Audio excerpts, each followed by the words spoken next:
अस्सलामुअलैकुम स्टूडेंट्स। आज हमने अपना नया चैप्टर शुरू करना है जिसका नाम है इकोसिस्टम। Chapter 25 ecosystem. इस चैप्टर से शॉर्ट क्वेश्चन आते हैं पेपर में। आपने शॉर्ट के लिहाज से इसको प्रिपेयर करना है। जहाँ जहाँ से शॉर्ट क्वेश्चन पूछे जाते हैं वो मैं आपको मेंशन करता जाऊंगा और एक्सप्लेन करता जाऊंगा। आपने उसको याद करना है। पहले एक जनरल से डिफाइंस है, इंट्रोडक्शन है, इकोसिस्टम है क्या चीज़, इसको आपने जहन में रखना है कि जो टर्म इकोलॉजी है ये ग्रीक वर्ड ऑइकोस से निकला है जिसका मतलब है फैमिली हाउस होल्ड,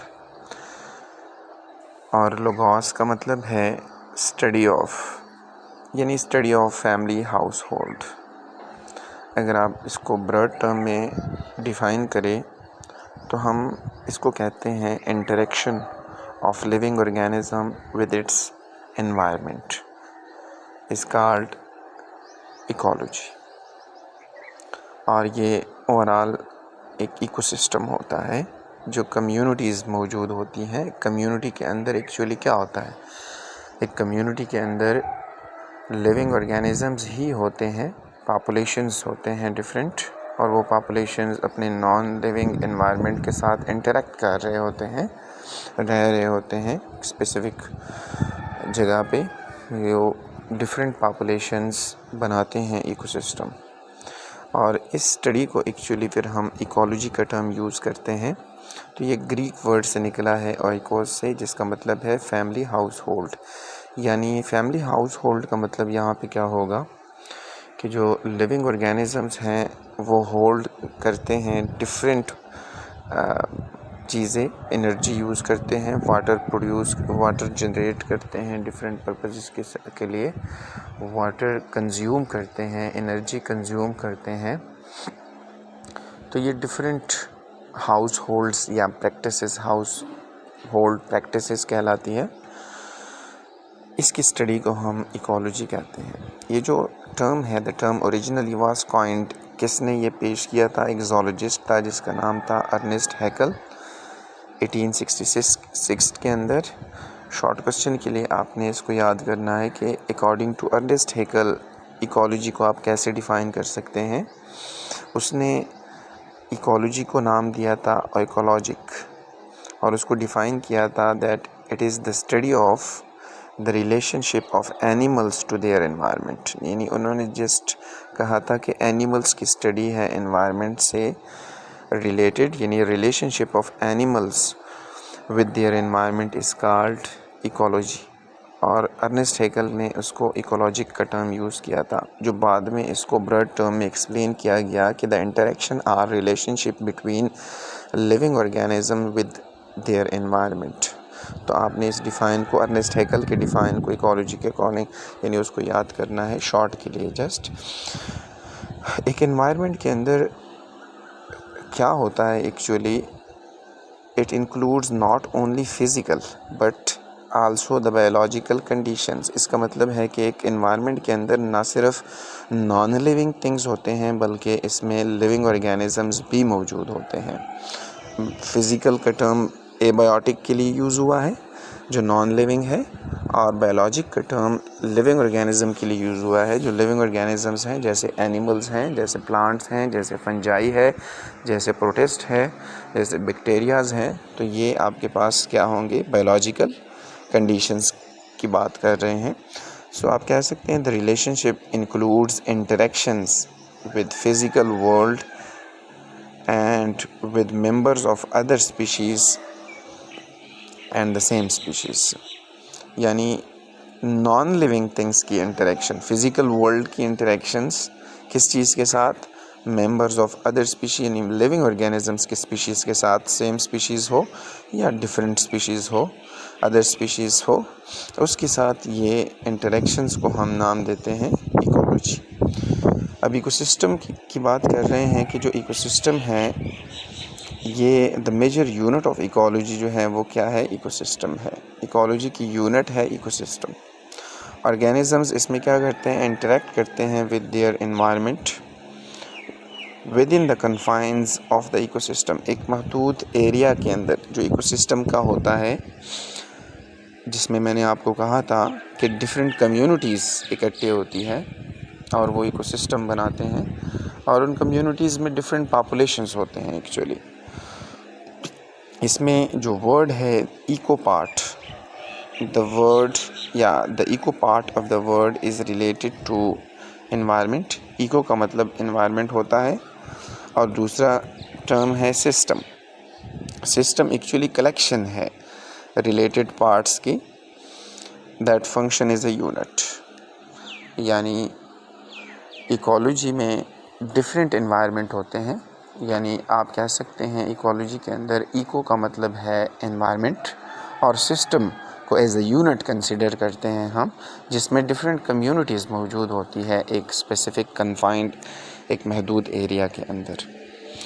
अब इकोसिस्टम कंसिस्ट करता है बेसिक इंटरेक्टिंग कंपोनेंट्स के ऊपर, और वो कंपोनेंट्स क्या है, यानी एक इकोसिस्टम के अंदर या तो लिविंग होते हैं ऑर्गेनिजम्स, और या फिज़िकल यानी नॉन लिविंग फैक्टर्स मौजूद होते हैं। तो आप कह सकते हैं कि ecosystem consist of basic interacting components that are biotic and abiotic, या आप इसको इस तरह भी कह सकते हैं, ecosystem consist of basic interacting components that are living and non living, या आप ये इस तरह भी कह सकते हैं कि the ecosystem consist of basic interacting components that are physical यानी एबायोटिक एंड बायोलॉजिकल यानी लिविंग आर बायोटिक फैक्टर्स। इन दोनों के ऊपर ये क्या करते हैं, कंसिस्ट करते हैं। अब बायोटिक कंपोनेंट्स में क्या मौजूद होता है, लिविंग ऑर्गेनिजम्स होंगे, जैसे कि एनिमल्स हैं, जैसे कि प्लांट्स हैं, जैसे कि फंजाई है, माइक्रो ऑर्गेनिजम्स हैं, जैसे बैक्टीरियाज़ की बात कर रहे हैं, प्रोटिस्ट की बात कर रहे हैं। और एबायोटिक कंपोनेंट के अंदर क्या होगा, जो नॉन लिविंग है एनवायरनमेंट है, जैसे कि एटमॉस्फेयर है, क्लाइमेट है, सॉइल है, वाटर है, किसी एनवायरनमेंट के अंदर ये चीज़ें होती हैं, तो ये एबायोटिक फैक्टर है। वेरियस काइंड ऑफ ऑर्गेनिजम्स जो है that inhibit an ecosystem makeup of population. Different organisms means different populations, जो एक कहते हैं वेरियस काइंड्स ऑफ ऑर्गेनिजम्स जो होते हैं, मुख्तलिफ ऑर्गेनिजम्स जो एक एरिया में रहते हैं इकोसिस्टम के अंदर, वो मुख्तलिफ पॉपुलेशंस होते हैं एक्चुअली। फिर पॉपुलेशन को प्रॉपर डिफ़ाइन किया हुआ है, आपने पॉपुलेशन को डिफ़ाइन करना है शॉर्ट के लिए कि population is a group of interbreeding individuals, यानी सेम स्पीशीज़ की बात कर रहे हैं, अकरिंग टुगेदर, एक जगह रहते हैं, in a same space in time, same जगह पे और सेम स्पेस में रहते हैं।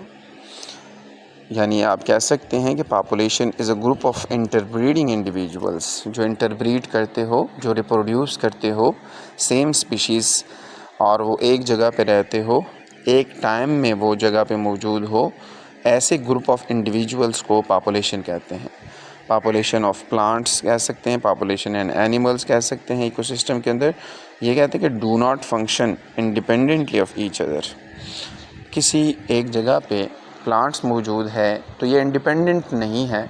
इंडिपेंडेंट का मतलब यहाँ पे ये नहीं है कि वो अपना फूड खुद प्रिपेयर नहीं करते, यहाँ पे किसी और कॉन्टेक्स्ट में बात हुई है। प्लांट्स भी अपने एनवायरनमेंट के साथ इंटरेक्ट करते हैं, इसका मतलब ये है एनिमल्स भी अगर एक जगह पे मौजूद हैं तो वो भी इंटरेक्ट करते हैं अपने एनवायरनमेंट के साथ।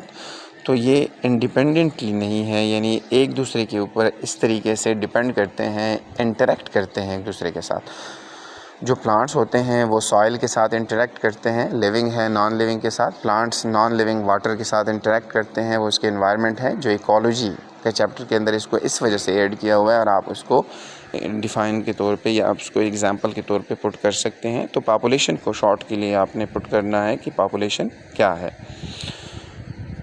कुछ पॉपुलेशंस क्या होते हैं, some populations compete with other populations for resources. ज़ाहिर है डिफरेंट पॉपुलेशन एक दूसरे के साथ कम्पीट करते हैं रिसोर्सेज के लिए। जैसे एनिमल्स हैं वो फूड के लिए कम्पीट करते हैं, different populations of animals compete to each other with for food resources. Food resources के लिए कम्पीट करते हैं, शेल्टर के लिए कम्पीट कर सकते हैं, ये जगह के लिए, स्पेस के लिए। जैसे कि फ़ूड की एग्जांपल दी हुई हैं, ये इसके लिए compete कर सकते हैं, वाटर के लिए compete कर सकते हैं, स्पेस, शेल्टर, जगह के लिए compete कर सकते हैं। कुछ केसेस में one population is the food source for another, और कुछ केसेस में ऐसा भी होता है कि एक पॉपुलेशन दूसरे पॉपुलेशन के लिए फूड सोर्सेज होते हैं। जैसे प्लांट्स हैं, प्लांट्स के ऊपर एनिमल्स डिपेंड करते हैं फॉर देयर फूड के लिए उनको यूज़ करते हैं। तो एक पॉपुलेशन प्लांट का है तो उसके लिए दूसरे पॉपुलेशन के लिए फूड सोर्स के तौर पे वो यूज़ हो रहा है एनिमल्स के लिए। ऐसा भी हो सकता है कि कुछ एनिमल्स कंज्यूमर्स होते हैं, primary consumer, secondary secondary consumers इसको कहते हैं कि एक ग्रुप ऑफ एनिमल्स दूसरे ग्रुप ऑफ एनिमल्स को फूड के लिए यूज़ करते हैं। तो ये एनिमल्स जिसके ऊपर जो फूड के लिए यूज़ हो रहे हैं, ये फूड सोर्स के तौर पे दूसरे पॉपुलेशन ऑफ एनिमल्स के लिए यूज़ हो रहे हैं। टू पॉपुलेशंस में म्यूचुअली बेनिफिट ईच अदर, ऐसा हो सकता है कि ये एक दूसरे को फ़ायदा दे रहे हो populations. All population within an ecosystem are known as community.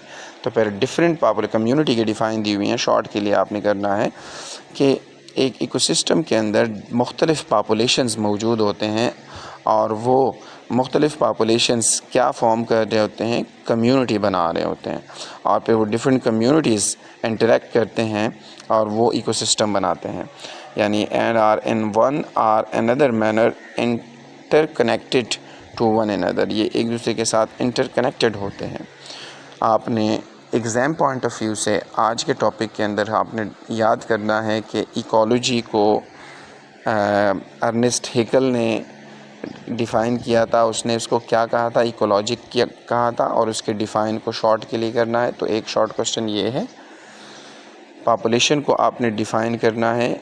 Second short question ये है, कम्युनिटी को आपने डिफ़ाइन करना है। थर्ड शॉर्ट क्वेश्चन ये है। तो आपने इन 3 शॉर्ट क्वेश्चंस को एग्ज़ाम पॉइंट ऑफ व्यू से शॉर्ट के तौर पे याद करना है पेपर के लिए। इसमें कोई कन्फ्यूजन हो तो आप पूछ लें। Thank you.